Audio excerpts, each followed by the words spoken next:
So today we're heading over to Froome to go and check out the V12 Jag XJS 5.3, I think. It hasn't started yet, but there's a new starter motor. There was a steering rack in the way. Let's go find out. So AV Tom has been having some trouble with his starter motor. He's trying to get a socket in, but it's Imperial, and then as well as that, it's recessed.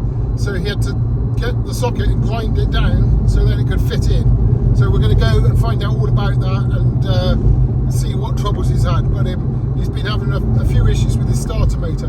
But apparently once that starter motor is done, the car's going to start, then you can drive it. But it doesn't need an MOT because obviously it's historic listed and all that. So looking forward to finding out the latest developments in the Jaguar V12 story. So yeah, my brother lives in the countryside, and so's the Jag. It's in the countryside, and this is what we've had to go through. So the Pilot Sport 4s, they look like slicks because they've got so much horse poo all over them.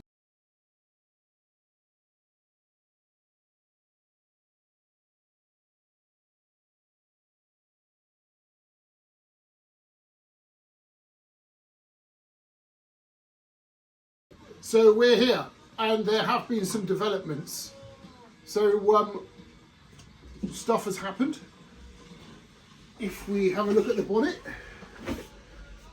hasn't been wired in or plumbed in yet, but we have a supercharger sitting on top, and apparently it's from a Detroit diesel engine that you picked up off some chap in the Midlands. Is that right? Yeah, guy in Birmingham. He's hoarded all of them. He's got a shed full of them. He's the only guy I've been able to find ever. It's a Detroit diesel blower 6V71, so the same size as the one from MADMAX. It's not identical, but you know, it'll do the same thing. Still needs a few more bits to it, but it's there. We've got the scoop. It's a demo scoop made out of a waste paper basket. It's a battery recycling bucket. Battery recycling bucket. Looks pretty good, but it's obviously slightly different shape, but it gives you an idea of how it will fit. You've got the drill to spin it. I think.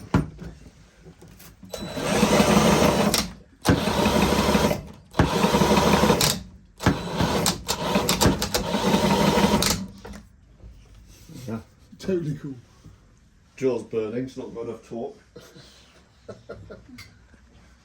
On these old Jags, the telescopic, well, what they call the pistons that hold Gas up pistons, the bonnet, yeah. the gas pistons, the gas leaks out. So a handy way of keeping yourself alive and not having to use a broom handle is that. I saw Car Wizard on YouTube, he's got a proper one. Car Wizard, yeah. But, you know, he has affiliate links as well, but I'm like, no, I'm not falling for that, I'll just use a pair more clips. So the main issue we had was, well, since you last came, first main issue was when I turned the ignition on, we had petrol pouring out the air intakes. Not cranking it, just turning the key on. I wanted to check if all the lights worked, turn the key, and I could smell petrol and it was dripping on the floor. Open the air intakes and litres just poured out. Wow. So what it was that it was on that side, but a typical cause is the injectors were stuck on, or a couple of them were stuck on. Well, that's definitely a development, because before you had a fuel in the fuel tank and the fuel wasn't getting from the fuel tank to the engine. Oh yeah. So now fuel's getting from the fuel tank to the engine. Yeah, I've replaced the fuel line with copper piping, and that's another job I'll show you in a minute. And then I started getting fuel, you could hear it going round. Yeah. But then the injectors were open, so the cylinders were filling up with petrol. Yeah.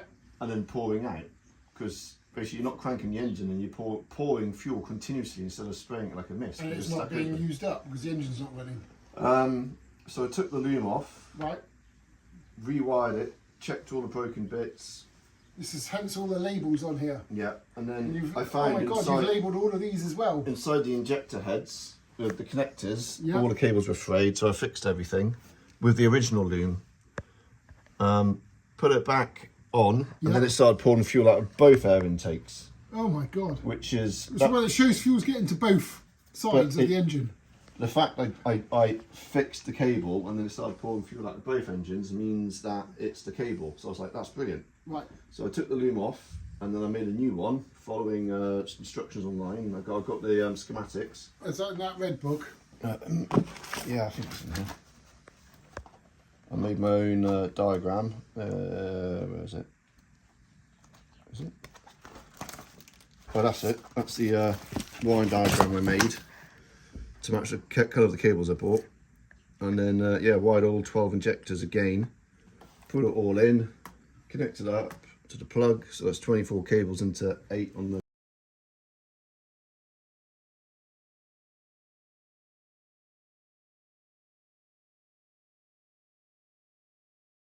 connector, and it doesn't leak fuel anymore. And the fuel pump actually started turning off after a few seconds after it primed. Wow. Now it stays on all the time again, but Right. that's So it's only going somewhere then. but having the fuel pump on permanently is only an issue if you crash the car Right. and then the fuel line splits And it and keeps the engine pumping stops. fuel and it all keeps over the pumping fuel engine. everywhere, and Over a then, hot exhaust manifold. and then you blow up in a ball of flames. But this is a real man's car, so that's fine. I might put an override switch inside the cabin, so if I just got the ignition turned, I can turn the pump on and off. Oh wow. Uh, So when you pull up to park, you can flick it off and then leave the engine running, and then you'll slowly run out of fuel. yeah, And or I then you're could parked turn the up. engine off, but I can keep the electrics on in the car, like the radio, without having the pump on permanently. Wow. So you have to keep remembering to turn the fuel pump off. Yeah.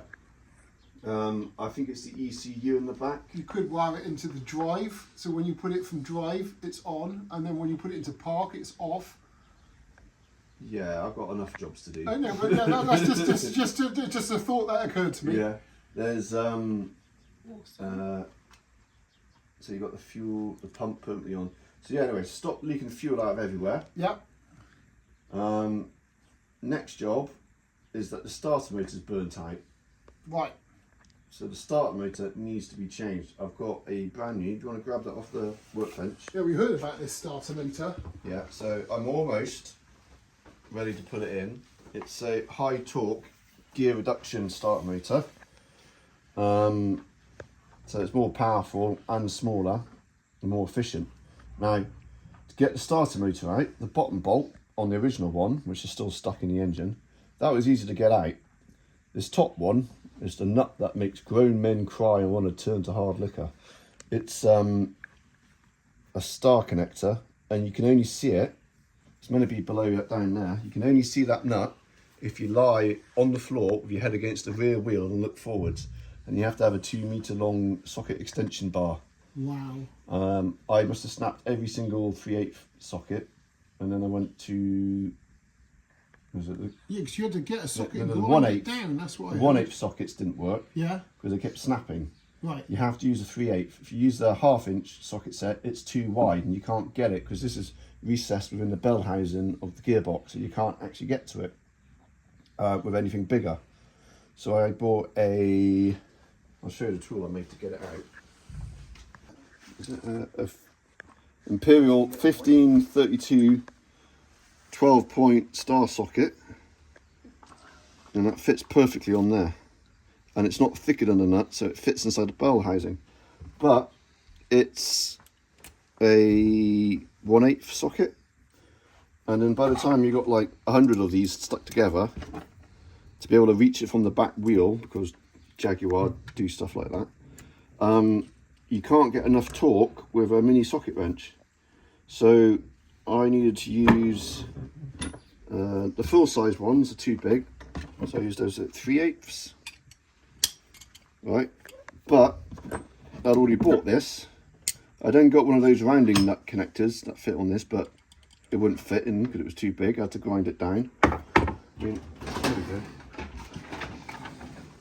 So these, I thought I'd rounded it, but they've got these things on the side so you can get a spanner on them. I had to grind it down that much to be able to fit it in, to get it into where it's recessed. But then this doesn't fit on there anyway, because like metric Imperial's absolute nightmare. So I'm stuck with this, but then you can't get enough torque on these little lane bars. I got fed up, I got my angle grinder out. I made my own. Put that in, put a bunch of these in, and yeah, I kept doing it until I could get from the back wheel to the front.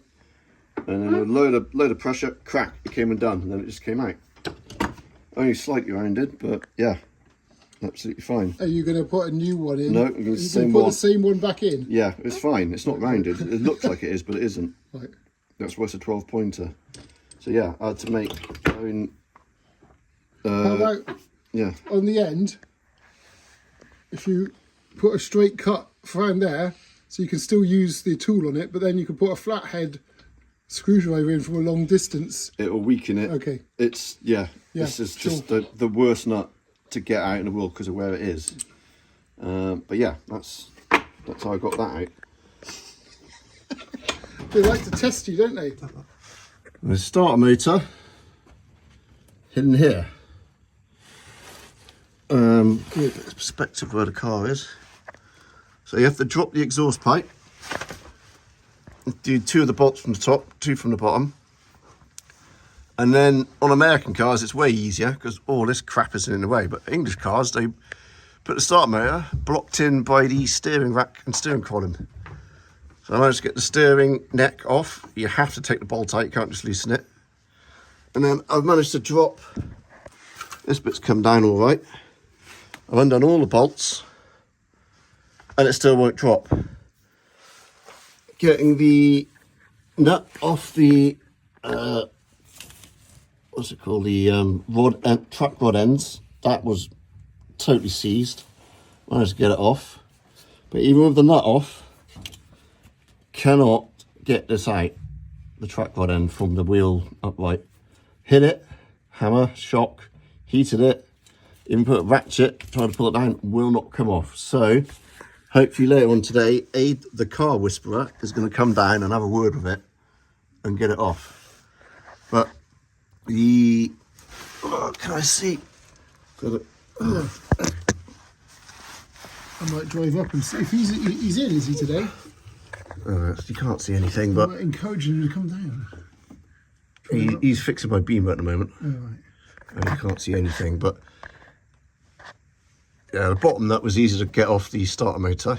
Top nut, you can't even see it from here. You can only see it from the back. So the original guy, he swapped the fuel line because it rusted out with a bit of rubber pipe, which was collapsing because it's not high pressure. So I bought a pipe bender and I've done a temporary fix with this copper piping, and then the fuel is getting to that can't stay like that. But I might aid the car whisperer to change the fuel line for me.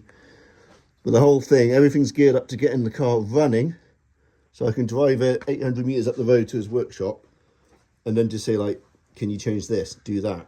Because until I can get it to his garage, I've been trying to get him to tow up there for like 2 months, and he keeps having like excuses. So I don't think he wants to tow a Jag, an automatic. So yeah, once I've got it running, I just need to be able to drive it to his, and then I can be like, yeah, can you like change the fuel line, or can you find out where the leak's coming from?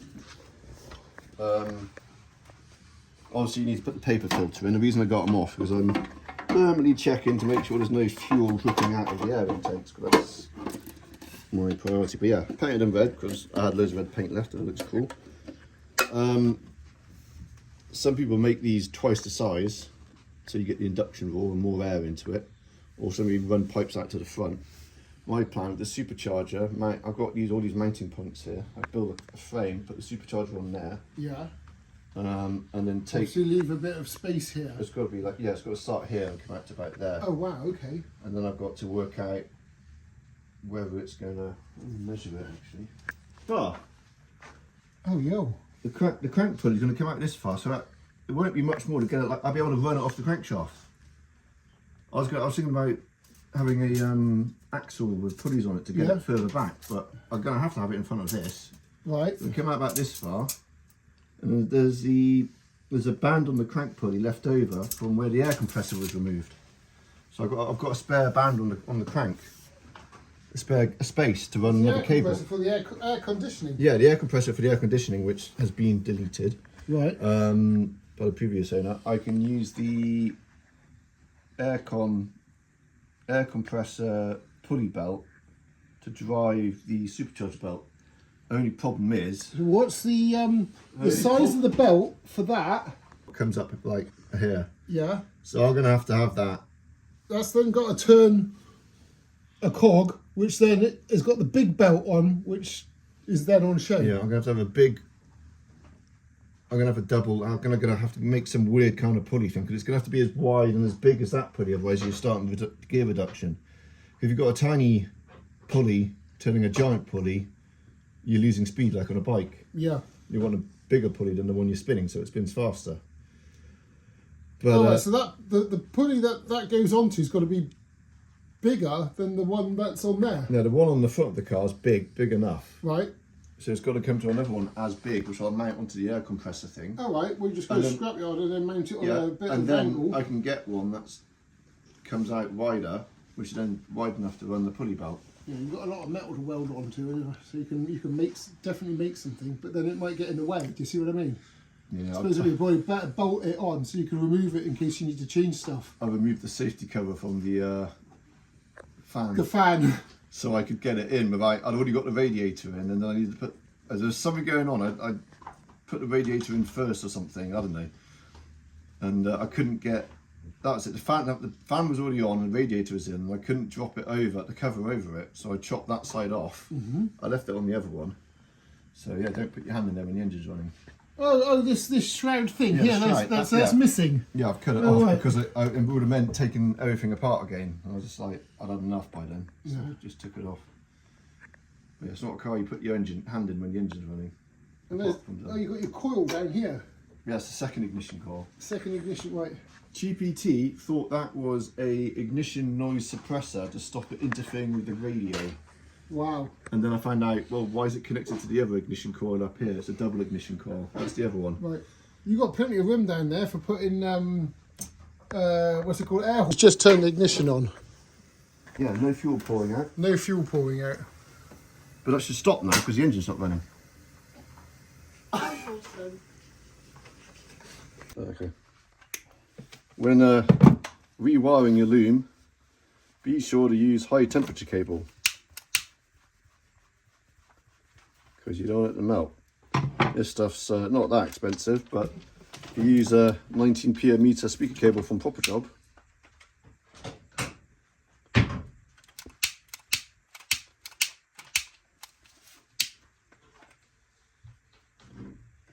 yeah, that's why you don't use speaker cable. And that's why you use proper heat resistant cable. And that's where we're going to leave this beast for today. What started life as a Jaguar XJS V12 HE is slowly shedding every last bit of its grand touring heritage, and it's now becoming more of a MADMAX car. Well, with the project within a project was the new loom, wiring loom, and then the struggles that my brother had removing the starter motor. So all of these things are coming together and the car's getting closer. So hopefully next time we're going to be able to get there, and then it's going to start and run. And then if that starts and run, then that's the beginning of the project, where we start the fun bits of cutting the front of the car off, making a hole for the supercharger, getting it all put on. So remember to like and subscribe so you can follow the build.